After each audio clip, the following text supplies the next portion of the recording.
উন্নয়ন কাজ ধরা ছাড়া দরপত্র করেছিল 750 কোটি টাকা দিয়েছিল জাপান ডেভেলপমেন্ট ফান্ড থেকে। কারণ সড়ক বিভাগ চাইছিল 750 কোটি টাকা। আমি শুনেছি 19 সালে সড়ক বিভাগে চাকরি করেছেন, আর ও তো কনসালটেন্ট। 750 কোটি টাকা তারা চাইছিল। এই কথাটা শুনে রাখা ভালো, একটু প্লিজ ওয়ার্ড করে দেবো।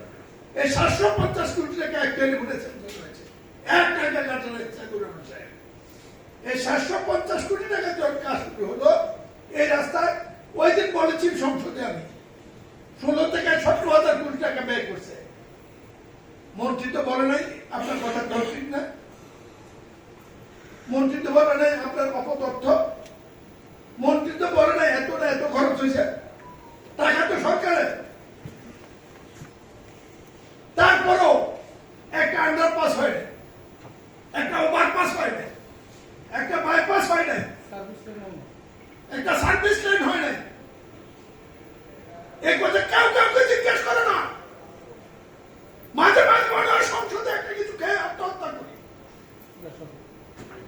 কুকুরের মতো মানুষ মারা যায়, ডাক্তার চারটা লোক পাওয়া যায় না। ঢাকা রংপুর, ঢাকা সিলেট হচ্ছে, ঢাকা ময়মনসিংহ হচ্ছে, ঢাকা চিটাগং